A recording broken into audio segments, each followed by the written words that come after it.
ნაკლების ოპტიმალურ ფორმაშია ქუთაისის ტორპედო, რომელიც ძალიან კარგი შემადგენლობით არის და ამ სეზონში თავიდანვე მიიჩნეოდა ერთ-ერთ გამოკვეთილ ფავორიტად, თუმცა იყო გარკვეული წავიდოდა ზუსტად კარში, კიდევ ერთხელ განმეორებით ძალიან საფათო ტრაექტორია მოხაზა ბურთმა, მატეი სიმიჩი შეეხო ბურთს, იყო ასლეტა და კინაღამ გავიდა გოლი ამ ეპიზოდში, კიდევ ერთხელ განმეორებით რამდენიმე რაკურსით ეს ეპიზოდი, რომელიც ერთ-ერთი მთავარი ლიდერია, ასევე ტრავმის გამო რამდენიმე მოთამაშე ვერ ეხმარება გაგრას დღევანდელ მატჩში, იგივე გიორგი პაპუაშვილი, ოთარ გაგნიძე, პედრო ბორჯესი, აქ ძალიან კარგი ეპიზოდი დარტყმა და პატა გუდუშაური იყო გატანასთან ახლოს, აქაც გატანას.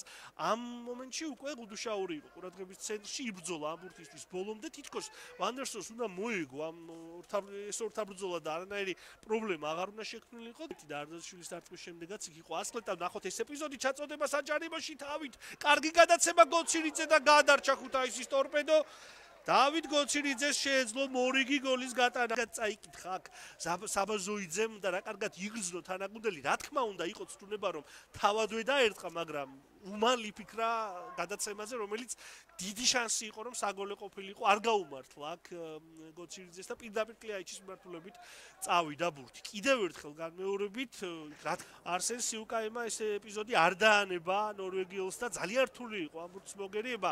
მეკარეემ მარცხენა მხარეს მიემართებოდა, მე მგონი საბოლოოდ მაინც შეძლო ამ ბურთზე რეაგირების მოხდენა ყოჩაღ აქ 20 ამ შეხვედრაში თუ ორივე გუნდი ვერ გაიტანს, ეს იქნება პირველი შემთხვევა. იონსენი 0-1 ქუთაისის ტორპედო 54 წუთზე დღევანდელ შეხვედრაში დაწინაურდა და ისაც სწორედ ანდრიჩი იყო ერთ-ერთი მთავარი შემოქმედი ტორპედოს წარმატებებისა. აქ კი ბრწყინვალედ შეასრულა ნორვეგიელმა ეს დარტყმა, ისე როგორც გამოცდილ უმაღლესი კლასის ფორვარდს შეშვენის, მიუხედავად იმისა, რომ ორი გაგრელი მცველი უშლიდა ხელს და ასევე რა თქმა უნდა მეკარე ცდილობდა ამ ბურთის მოგერიებას, ისეთი დარტყმა იყო, ისეთი ოსტატური, ისეთი ძლიერი, რომ ამ ბურთის მოგერიება პრაქტიკულად წარმოუდგენელი გახლდათ და არდაზიშვილი შეიძლება დარტყმა გადარჩა ქუთაისის ტორპედოს არიშის გათანაბრებასთან, გაიქცა აქ მამუჩაშვილს, მერე ვარლეისაც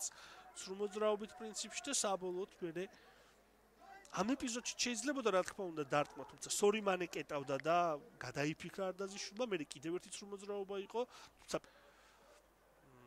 საფრანგეთის ჩემპიონატში უთამაშია და აქ ხომ არ გადაკვეთა ბურთმა კარის ხაზი, ეს არის ახლა ძალიან საინტერესო, უკვე წლების განმავლობაში პორტუგალიის პრიმეირა ლიგასა და მეორე ლიგაში თამაშობდა ბოლო წლების განმავლობაში სტაბილურად.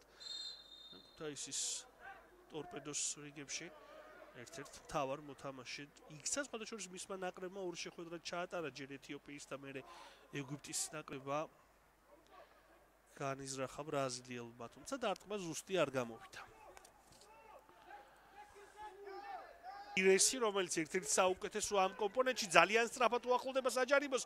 რა კარგი გადაცემა კომნენ ანდრიჩის დარტყმა და დაახლოებით იმავე სტილის გოლი, რაც გაიტანა ბიორნ იონსენმა 0-2 და ქუთაისის ტორპედომ შეგვიძლია ვთქვათ, რომ ეს თამაში მოიგო და სერბ ფორვარდს გატანილ გოლს კიდევ ერთხელ განმეორებით დაელოდა იქ მცველების მოძრაობას, თამაშგარეში აღმოჩენისგან თავი მაქსიმალურად შეიკავა კომნენ ანდრიჩმა, მას ეს გამოცდილება რა თქმა უნდა აქვს. შერეულად გამოიყენა თავისი კლასი და გამოცდილება და ფელიპე პირესმაც დროული ზუსტი გამოზომილი პასით საგოლე გადაცემა გააკეთა. ფელიპე პირესი ამ კომპონენტში ერთ-ერთი გამორჩეულია. უნდა ვთქვათ, რომ ეს არის მატჩი, რომელიც ტორპედომ მოიგო კლასის და პრინციპში გამოცდილების ხარჯზე. უნდა აღინიშნოს ეს ყოველივე, რადგან პრინციპში თანაბარი ძონად მარაგდებიან, ასე ვთქვათ, ჩვენი ეროვნული ლიგის მოთამაშეებით. აქ ნახოთ ეს ეპიზოდი, რომელიც ამ ზონიდან ორი გოლი გავიდა, რაღაც დააფიქსირა, მაგრამ საბოლოო ანგარიში კომნენ ანდრიჩს დაუფიქსირებია.